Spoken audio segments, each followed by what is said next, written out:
chers téléspectateurs, téléspectatrices de Métro News, bonsoir, bienvenue dans cette nouvelle édition de Journal. À la une, le président du Conseil présidentiel de transition, Edgar Leblanc-Fils, est arrivé à New York ce mardi. Il a été accueilli par la ministre Dominique Dupuy et l'ambassadeur Antonio Rodrigue et prendra la parole jeudi lors de l'Assemblée des Nations Unies. Empêché de participer à une réunion avec le président brésilien, à laquelle assistait également le Premier ministre Gariconi, le conseiller président Leslie Voltaire a dénoncé ce refus qu'il a qualifié de coup d'État diplomatique. Également au titre de ce mardi, à une semaine de la réouverture officielle des classes, la circulation à Port-au-Prince est devenue un véritable cauchemar. Le non-respect des règles de circulation, l'état dégradé des routes et l'augmentation du nombre de véhicules entraînent des embouteillages constants sur certains axes, malgré la présence des policiers.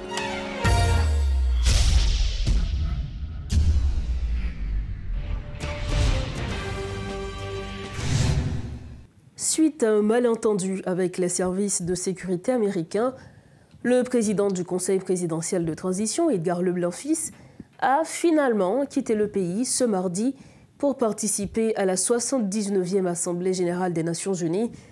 À son arrivée à l'aéroport international JFK de New York, il a été accueilli par la ministre des Affaires étrangères d'Haïti, Mme Dominique Dupuy, ainsi que par le représentant permanent d'Haïti auprès de l'ONU, l'ambassadeur Antonio Rodrigue.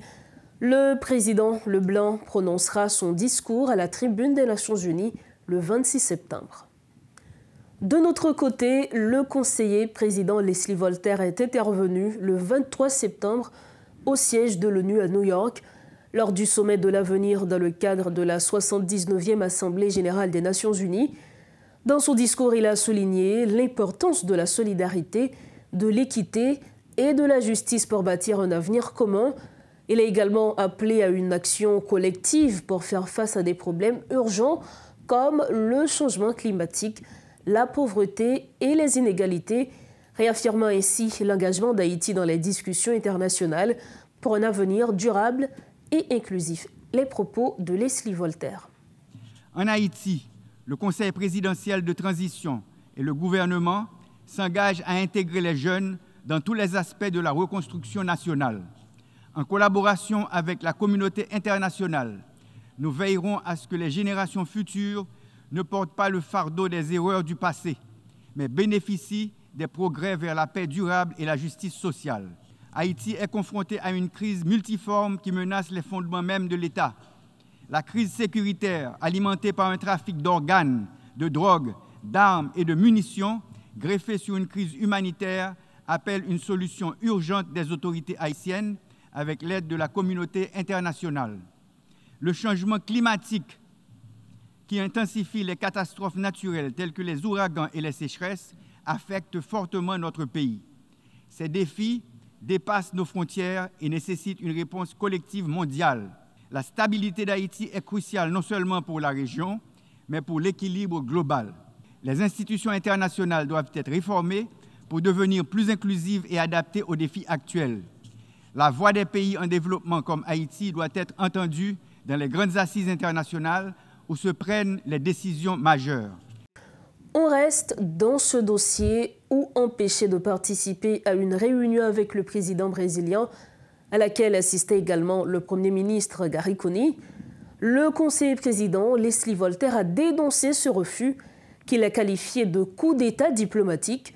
Bien que son nom ne figurait pas sur la liste des participants, il a tenté de faire valoir son rôle de membre du Conseil présidentiel de transition, mais en vain, les responsables de la sécurité brésilienne ont maintenu leur décision. Il y a eu une réunion bilatérale entre le Premier ministre haïtien Gariconi avec le président brésilien Lula da Silva. La rencontre a fait dans la représentation Brésil-ONU à New York. La rencontre a eu une vingtaine de minutes depuis le commencé. Nous constatons, nous-mêmes journalistes qui étaient sur place, que Leslie Voltaire, conseiller présidentiel, est rentré dans le bâtiment, dans l'étage que la rencontre a fait là pour venir participer là-dedans. Le rive dans la porte là, puisque son rencontre qui a fait à huis clos. Et la presse a seulement fait photo au tout début, mais nous pas autorisé pour nous entrer, pour nous connaître qui ça qui a passé. Donc, pour la fait mettre, il y a des agences de sécurité président Lula qui t'a gardé pour là. Et M. Voltaire, avec le chef cabinet CPTA, avec Jean-Baptiste, paraît, et puis ils ont demandé pour participer dans la rencontre là, ce que la sécurité a refusé. Et M. Voltaire, lui-même, c'est président d'Haïti, et il faut qu'il rentre dans la rencontre là. Et ça va tout faire, monsieur qui t'a la sécurité, retourner sous décision. Maintenant, entre très bon monde qui rentre réellement, est-ce que tu as Leslie Voltaire dans la réunion ou pas? Bon. En réalité, il dit qu'il y a un Brésilien qui rentre en dedans pour garder est-ce que Leslie Voltaire est capable de rentrer. Le retourner, qui ne parlait avec le protocole brésilien, il dit non, M. Voltaire va pas rentrer. Comme M. Voltaire dit que c'est président d'Haïti, agent de sécurité vérifier sur Google pour voir est-ce que tu as dit c'est ça, il dit non, mais moi, je gagne comme président Haïti, président CPT, c'est Edgar Leblanc-Fils. Maintenant, il y a Gamal Augustin qui est directeur TNH, il y a un média qui était autorisé pour te venir couvrir réunion, qui t'a essayé de faire une intervention, et tu as sur sa protocole en Haïti, tout t'a essayé de faire une intervention auprès de sécurité surtout, sécurité brésilienne. Gamal Augustin montré sécurité que bien un conseil présidentiel de transition qui a 9 membres, il montre que Leslie Voltaire c'est membre. T'as quitté fait monsieur tout étonné pour dire ça veut dire que Haïti gagne 9 présidents. Leslie Voltaire te répond oui, c'est on là-dedans. Et il a ridiculisé à la fois Gamal Augustin, mais peut-être tout Voltaire, parce que il va raconter que son pays gagne 9 présidents. Il a dit même la Caillou pas gagne 9 présidents, c'est un seul président.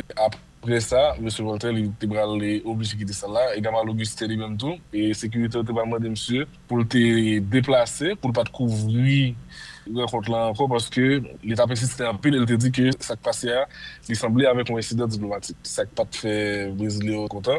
M. Voltaire finalement qui était sorti, il quittait ça là, et nous avons parlé avec les pour le journal Le Nouvelliste en fin de soirée, pour nous être capable de gagner un point de vue sur ce qui s'est passé. Lui-même, il dénonçait un coup d'état diplomatique, côte à côte. C'est ça que M. Voltaire dit non, dans l'interview que nous avons gagné avec lui. Il dit que l'ambassadeur haïtien dans l'ONU a pris un rendez-vous pour la présidence avec le président Lula. L'ambassadeur il t'a montré une lettre qui montrait ça. Et il dit que, mais chancellerie haïtienne, tu vas prendre l'autre rendez-vous, le ministre des Affaires étrangères, tu vas prendre l'autre rendez-vous. Il était instruit l'ambassadeur Antonio Rodríguez qui est dans les Nations Unies pour prendre un rendez-vous pour le Premier ministre Gary Coney. Il dit que le Premier ministre Gary Coney n'est pas pour la préoccuper de diplomatie parce que la diplomatie est un champ présidentiel. Il dit qu'il a orchestré un coup d'état diplomatique. Selon Voltaire, le demande de si un coup d'état diplomatique qui a orchestré, qui réaction CPTA contre coup d'état diplomatique, ça que lui évoqué. Il dit des têtes vont tomber. Il te pose une question, est-ce que c'est à la primature ou à la chancellerie? Il dit c'est au président Edgar Leblanc de décider. Il dit il va parler avec Edgar Leblanc qui a privé New York et jeudi pour qu'on ait qui ça fait. Edgar Leblanc supposé arriver jeudi à New York.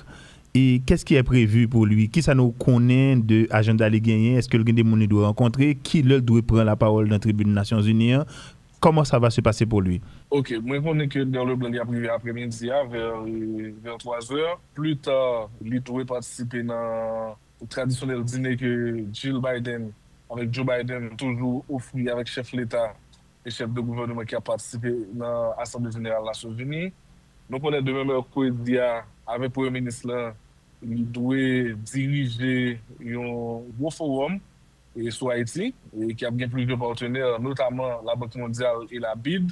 Et nous connaissons qu'il doit prendre la parole jeudi, si Dieu veut, dans la tribune des Nations Unies. Maintenant, si il y a notre agenda, notre rencontre bilatérale, il était pour confirmer le living. C'est un coup d'état diplomatique, des têtes vont tomber. Ces propos, attribués au conseiller président Leslie Voltaire, ont fait grand bruit après qu'on lui ait refusé l'accès à une rencontre avec le président brésilien Luis Inácio Lula da Silva. Ces déclarations pointent du doigt la primature, deuxième entité de l'exécutif. Face à ces accusations, quelle est donc la réaction du gouvernement? Jean-Jules Desauguste, porte-parole de la primature, est avec nous sur le plateau de Métro News ce soir pour plus de précisions sur cette affaire. Bonsoir, Monsieur Desauguste. Merci infiniment de votre disponibilité. Bonsoir, Madame Rose-Berline Barthélemy. C'est un plaisir d'être là avec vous aujourd'hui pour parler de la mission, pourquoi pas de la délégation qui est aux États-Unis, à New York notamment, pour participer à la 79e session ordinaire de l'Assemblée générale des Nations unies. Évidemment, le Premier ministre fait partie de cette délégation. On est là pour en parler. En effet, lors de cette assemblée, justement, M. Desauguste, un incident malheureux s'est produit aujourd'hui même. Le conseiller président Leslie Voltaire a été éconduit par le protocole brésilien alors qu'il tentait de s'infiltrer, ou du moins de participer à une réunion bilatérale tenue entre le président brésilien Lula da Silva et le Premier ministre Gariconi. La première question, comment est-ce que vous pouvez expliquer cette désorganisation au sein de la délégation haïtienne? Maintenant, je suis porte-parole du Premier ministre, on le sait, mais je suis aussi journaliste. C'est peut-être la plus grande image qu'on se fait de moi aujourd'hui encore. J'étais à la salle, au salon diplomatique, donc à l'aéroport international Toussaint Louverture, lorsque le président Edgar Leblanc-Fils a annoncé qu'il ne partirait plus avec le président kenyan William Ruto, qui était là en visite en Haïti, d'abord pour discuter avec les autorités haïtiennes, ensuite pour passer en revue les troupes kenyanes qui sont sur le sol national. Et puis, il a annoncé que c'est le président, ou le conseiller président Leslie Voltaire qui le remplacerait, ou bien qui irait d'abord, et lui, et avant le 26 septembre, il dirait à la nation qui interviendrait au nom du pays à la tribune des Nations Unies. Maintenant, l'autre question que l'on pourrait se poser, ou que l'on devrait se poser, est-ce que le conseiller président Leslie Voltaire faisait partie des agendas prévus? Est-ce que c'était son nom qui était sur les agendas?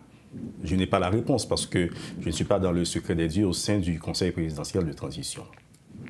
Mais toute la République est au courant que c'est le président du Conseil présidentiel de transition, M. Edgar Leblanc-Fils, qui devrait conduire la délégation. Et le Premier ministre lui-même, Dr Gariconi, avant son déplacement, nous l'a dit correctement, sans langue de bois. Ce n'est pas ma délégation, c'est une délégation conduite par le président du Conseil présidentiel de transition, M. Edgar Leblanc-Fils. C'est-à-dire, si incident diplomatique il y en a eu, je n'en suis pas au courant de manière officielle et j'entends des gens parler d'une certaine implication de la primature. Pour moi, c'est méchant, c'est inélégant de faire cela, d'accuser une primature, d'accuser un Premier ministre d'être de connivence avec un pays étranger pour humilier un Haïtien, fût-il un conseiller président ou autre. Je crois que c'est méchant et inélégant de la part de ceux-là qui osent même en parler à la radio. Alors, vous l'aviez dit, le Premier ministre avait dit clairement que ce n'est pas sa délégation. Maintenant, en l'absence de M. Edgar Leblanc-Fils, puisqu'il a retardé son vol, qui devrait être à la tête de cette délégation? Edgar Leblanc-Fils, président du Conseil présidentiel de transition. Il n'a jamais été question que le Premier ministre prenne la tête de la délégation. Jamais. Jamais. Alors, ce que le pays peut-être ignore un petit peu, ou bien ce à quoi le pays se trouve peu sensible, c'est que le Premier ministre, Dr Gariconi, c'est un homme qui jouit d'une bonne réputation internationale. C'est un professionnel international, il a fait ses armes un peu partout à travers le monde. Il a visité 52 pays, pas visité seulement, travaillé dans 52 pays. C'est-à-dire c'est un professionnel onusien. C'est-à-dire c'est quelqu'un qui connaît beaucoup de monde et que beaucoup de monde connaît également. C'est-à-dire il peut prendre son téléphone et appeler n'importe qui à travers le monde. C'est-à-dire l'autre préoccupation que l'on a, on se dit pourquoi est-ce que c'est le Premier ministre, Dr Gariconi, qui fait des rencontres un peu ça et là, passé par là. C'est que lui, il a préparé son agenda et même en conseil, je dirais, du cabinet, et avant son départ, quelques jours plus tôt, on se le disait, Monsieur le Premier ministre, quel est l'élément de langage qu'on doit avoir si la presse nous questionne et moi-même, si je dois intervenir, qu'est-ce que je dois dire? Il a précisé pour nous, et je reprends sa phrase. Ce n'est pas ma délégation. J'ai aussi un agenda. Je vais discuter des intérêts d'Haïti. Je vais discuter avec, comme ça a été le cas, le président brésilien et Lula da Silva. Je vais discuter avec le Premier ministre canadien. Je vais rencontrer des bailleurs internationaux pour redéfinir la crise ou bien pour réévaluer la crise avec ces partenaires-là. Parce que selon le chef du gouvernement, Dr Gariconi, la communauté internationale sous-évalue la crise haïtienne. Et même en Haïti, on a une mauvaise compréhension de cette crise. On pense que la sécurité, c'est l'affaire de la police. La sécurité, c'est l'affaire des forces armées. La sécurité, c'est l'affaire de l'ami de l'étranger qui doit venir nous aider. Alors que la sécurité, c'est l'affaire de tous, l'affaire de toutes. C'est une approche intégrée et intégrale qu'il faut avoir pour parvenir à résoudre cette crise sécuritaire qui engendre une crise humanitaire globale dans le pays. Et c'est ce message, si vous me le permettez, que le Premier ministre porte. Et c'est ce qu'il va communiquer aux partenaires d'Haïti. Et c'est uniquement ça, son agenda, rien d'autre. Monsieur Desaugustes, vous avez mis l'accent sur l'agenda du Premier ministre. Est-ce que nous devrions comprendre qu'il s'agit de délégations? Donc le Premier ministre, d'un côté, planifie ses rencontres et d'un autre, le Conseil présidentiel de transition fait de même ou fait autre chose? Non, il s'agit d'une seule et unique délégation haïtienne. Maintenant, le Premier ministre, qui est le chef du gouvernement, s'est déjà fait dans le passé que des premiers ministres et des ministres, etc., se trouvent sur le même terrain avec des missions bien spécifiques. Des missions qui ont été discutées avec le Conseil présidentiel de transition. Absolument. Tout ce que entreprend le chef du gouvernement, il en parle au conseiller président et au Conseil présidentiel de transition. C'est une pratique. La dernière fois que le Premier ministre s'est rendu à Washington, en tout cas aux États-Unis, parce qu'il a visité d'autres États où il a rencontré d'autres personnalités pour discuter des affaires d'Haïti, il en a parlé au conseiller président. Il a écrit au conseiller président, même quand ça a fait une forme de buzz dans les médias. Aujourd'hui encore, avant de se déplacer, quand j'ai dit aujourd'hui, pour cette mission également, il en a parlé au conseiller président, il a envoyé son agenda et tout a été discuté, tout a été prévu. Il n'y a rien, il n'y a aucune improvisation dans sa mission. Et maintenant, vous n'allez jamais entendre un conseiller président parler de ça comme si le Premier ministre fait ce qu'il veut. Non, jamais. Et même lors de ces derniers tapages médiatiques qui étaient orchestrés par qui, je ne sais pas, par certains qui peut-être ont leur intérêt là-dedans, jamais un conseiller président n'est intervenu pour dire non, le Premier ministre n'a informé personne.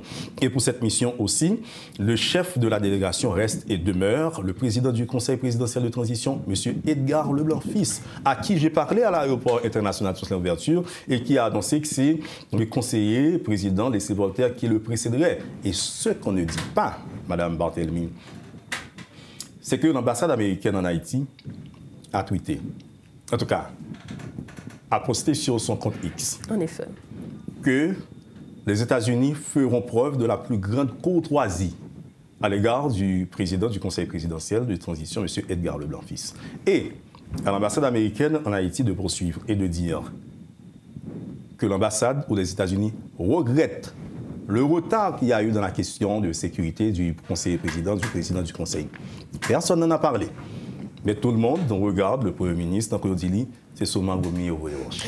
Monsieur le porte-parole, vous nous dites que le Conseil présidentiel était au courant de l'agenda du Premier ministre. Maintenant, comment expliquer que le conseiller président Leslie Voltaire, conscient, il sait la situation, aurait quand même décidé de participer à une réunion dont il n'a pas été invité s'il était déjà au courant que le Premier ministre allait justement tenir une rencontre avec le président brésilien sans la participation des membres du Conseil présidentiel? Pour vous être sincère, Mme Barthélemy, je n'ai pas la réponse à cette question. La seule chose que je peux reprendre et rappeler, c'est que j'étais présent comme porte-parole du Premier ministre, Dr. Gary Conning. J'accompagnais la Première ministre Haï, qui était à l'aéroport pour accueillir de concert avec le conseiller président, le président du Conseil présidentiel, M. Edgar Leblanc-Fils. Il y avait d'autres conseillers présidents qui étaient là. Et à la fin de la conférence conjointe tenue entre le président Edgar Leblanc-Fils et le président kenyan, le président du Conseil présidentiel a dit « J'ai deux choses à partager avec vous ». C'était lors d'une question d'ailleurs de métropole. D'abord sur le 7 octobre, la question qu'il y a sur l'accusation portée contre les 3 conseillers présidents impliqués dans cette affaire de la BNC. Et l'autre volet de sa réponse, c'était d'informer la population qu'aujourd'hui, il ne partirait plus avec la délégation kenyane, mais de préférence, c'est le conseiller président Leslie Voltaire qui partirait. C'est la seule chose que je puisse partager avec l'auditoire de Métropole, parce que c'est ce que j'ai entendu. Je ne suis pas dans le secret des dieux, je n'ai pas les contacts au premier degré, je ne parle pas au conseiller président pour savoir ce qu'ils font, quand ils le font, pourquoi ils le font. Mais je peux vous dire que la nation savait que c'est le président du conseil qui devrait partir. Voici que la nation a appris que ce ne serait plus lui. Et c'est au conseiller président, peut-être, de s'expliquer pourquoi est-ce que c'était ci ou pourquoi est-ce que c'était ça. Nous-mêmes, nous nous en tenons aux faits. En réaction justement à ce qui s'est passé, le président Leslie Voltaire a déclaré, et nous citons en créole, « gagner tête diplomatique qui pral tomber ».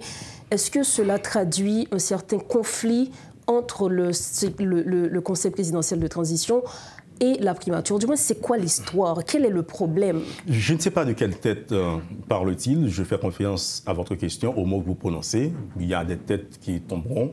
Je ne sais pas de qui il parle ou de quoi il parle, mais ce que je peux confirmer sur le plateau de Métropole, il n'y a jamais eu de conflit, il n'y a pas de conflit entre le Conseil présidentiel de transition et la primature ou le Premier ministre.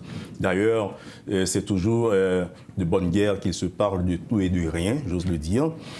Et tout ce que le Premier ministre entreprend, il l'entreprend pour le pays, au bénéfice du pays, pourquoi pas au bénéfice du Conseil présidentiel de transition aussi, qui est là pour aider à gérer cette transition qui ne doit pas dépasser le 7 février 2026. Et c'est ça la règle du jeu. Parce qu'il faut qu'il y ait les élections générales pour renouveler le personnel politique du pays. Et là, c'est notre mission. Nous allons donc retourner à l'agenda du Premier ministre Gary Conille, où plus de 15 rencontres sont planifiées avec différents acteurs de la communauté internationale. Quels sont les points importants qui vont être débattus lors de ces rencontres et surtout, quels bénéfices Haïti peut espérer tirer de ces rencontres? Et je dirais beaucoup de bénéfices. Pourquoi? Parce que, comme je le présentais tout à l'heure, trop longtemps, la communauté internationale a mal compris ou a sous-évalué la crise haïtienne. On pense que la crise haïtienne, c'est uniquement une crise sécuritaire. Ce n'est pas cela. Parce que lorsque le Premier ministre lui-même est intervenu à plusieurs reprises dans les médias, et moi je porte sa parole aujourd'hui avec fierté, j'ose le dire, c'est que l'on a compris que Haïti, quelque part, non seulement est mal comprise et mal prise certaines fois, et je parlais de la police nationale, je parlais en tout cas des forces de l'ordre à qui l'on remet la charge de la sécurité. La sécurité est un tout, la sécurité est une chaîne. On ose le dire et c'est vrai.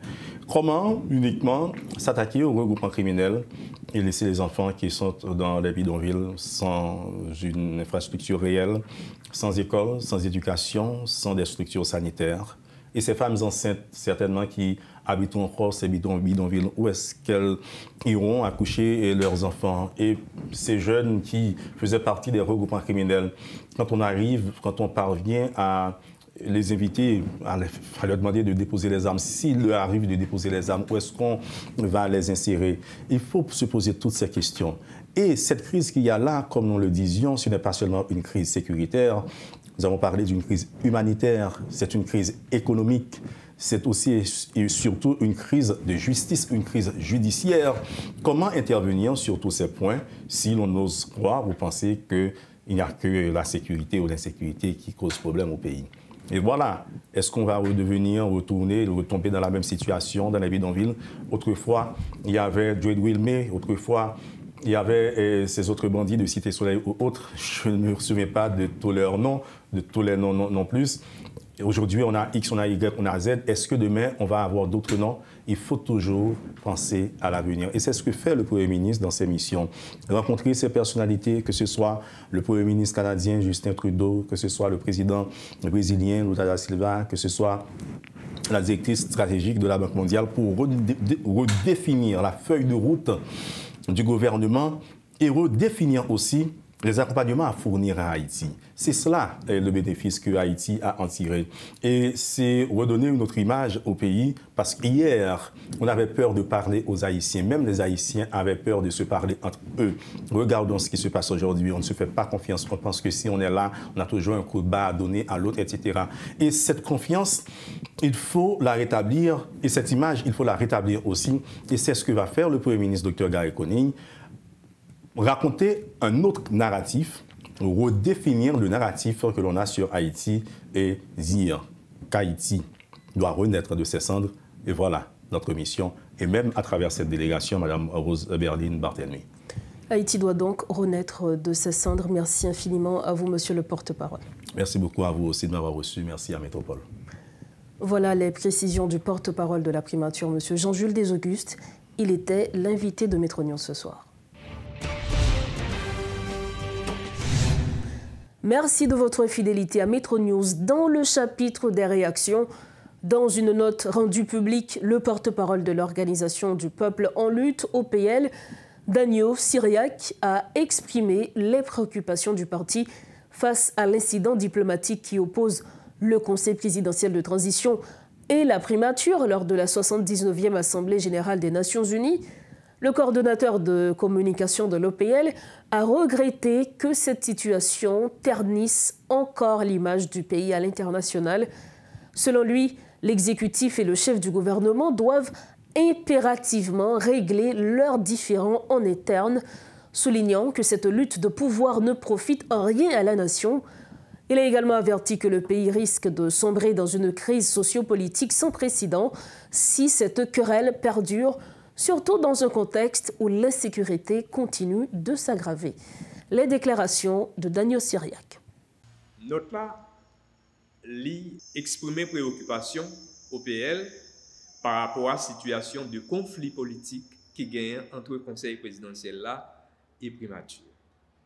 Note là, exprimer des désarroi au PL et par rapport à incident diplomatique gratuit que Premier ministre Gary Coney avec ministre Affaires étrangères là créé qui ternit image pays à une fois de plus dans représentation Haïti dans 79e et Assemblée Nations Unies qui était obligé voyage président conseil de transition retardé parce que si question en lui-même n'est pas éclaircie par l'administration américaine, président Leblanc pas t'a déplacé, ok?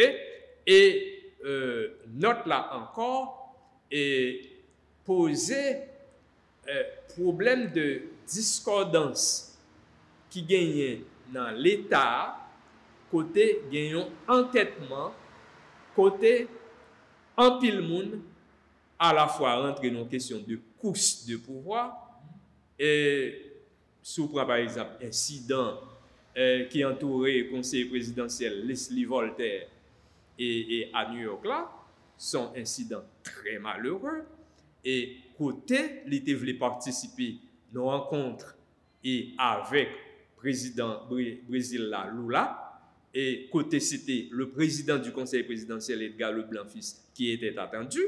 Donc premier ministre Gary Coney fait forcing pour le remplacer président et que les conseillers Voltaire lui-même là essayé lui-même pour le paraître et puis protocole Brésil là pour apprendre ni que le pas président. Nous pensons que toute situation ça très malheureuse pour le pays et nous pas supposé trouver une situation côté où il y a un paquet de monde qui a présenté tête pour président. La question de conseil présidentiel de 9 membres. Depuis au départ, nous-mêmes, nous avons un gros problème ensemble avec lui. Nous avons côté choisi un président. Eh bien, l'autre, c'est des conseillers du président. Conseiller présidentiel. Ou pas qu'à choisir un président parmi nous 9. Et puis pour nous, toutes 9 là, nous mettons en tête, nous chaque son président. Donc, dans quel pays ça a marché? Comprenez, ça c'est ridicule. Et nous-mêmes au niveau de l'OPL, nous avons marre du ridicule. À l'ONU, le Premier ministre canadien Justin Trudeau a appelé à un soutien mondial accru pour Haïti, soulignant l'importance pour chaque pays de faire sa part face à la crise chaotique qui règne. Il a encouragé des sanctions plus strictes contre ceux qui exacerbent la violence et a rencontré le Premier ministre Gary Coney pour réaffirmer l'engagement du Canada en faveur de la paix et de la sécurité dans le pays. Justin Trudeau a également soutenu un pacte présenté à l'ONU visant à renforcer la coopération internationale sur des questions telles que le climat et l'inflation. De ce côté, le Premier ministre Gary Coney a remercié M. Trudeau et la communauté internationale pour leur engagement envers Haïti. Parlons à présent éducation pour refermer cette page. À moins d'une semaine de la réouverture officielle des classes, la circulation à Port-au-Prince est devenue un véritable calvaire. En plus du non-respect des normes de circulation, le mauvais état des routes et l'augmentation du nombre de véhicules provoquent des embouteillages permanents sur certains axes, malgré la présence de policiers. Dans ce contexte, nombreux sont ceux qui appellent les autorités à prendre des mesures pour régulariser la circulation dans la capitale. Reportage Richie Fortuné. Marchands, piétons, véhicules et motocyclettes se côtoient dans les rues de la région métropolitaine, notamment à Delma et à Pétionville. Ce problème, qui ne date pas d'hier, s'aggrave à mesure que la fréquentation de ces zones augmente en raison de la détérioration du climat sécuritaire dans certaines parties de la capitale. Voilà qui provoque à longueur de journée un embouteillage monstre dans les rues où les voitures, tout particulièrement, forment de longues files qui n'avancent que très lentement. Le mauvais état des routes et le problème des égouts à ciel ouvert sont parmi les causes de ces bouchons dans l'aire métropolitaine de Port-au-Prince. Un blocage qui peut durer des heures dans ce contexte marqué par l'absence de feux de circulation dans les rues. Alors qu'il devrait être là pour réguler le trafic, il ne fonctionne pas. La circulation dépend donc la plupart du temps du bon vouloir des conducteurs qui tendent à s'accumuler souvent dans les voies les plus étroites. Le déploiement au compte-gouttes des agents du service de la circulation dans les principales artères de la région métropolitaine ne suffit pas à régulariser ce problème qui tend à empirer.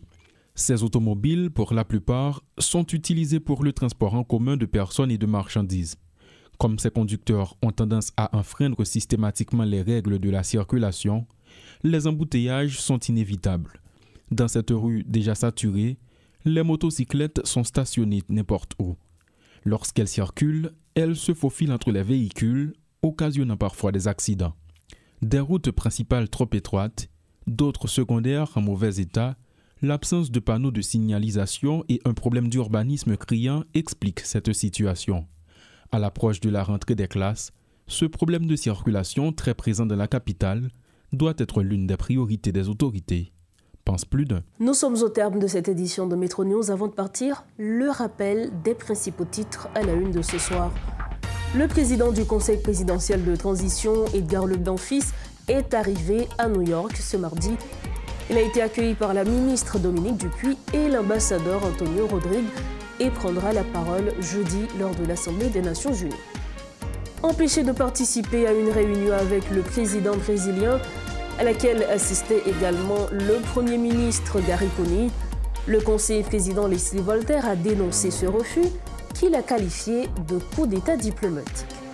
Et puis à une semaine de la réouverture officielle des classes, la circulation à Port-au-Prince est devenue un véritable cauchemar. Le non-respect des règles de circulation, l'état dégradé des routes et l'augmentation du nombre de véhicules entraînent des embouteillages constants sur certains axes, malgré la présence des policiers. Voilà ce qui met fin à notre deuxième édition de Métro News pour la semaine. Merci infiniment à vous, chers téléspectateurs, de votre attention. Restez branchés Métropole. Bonsoir.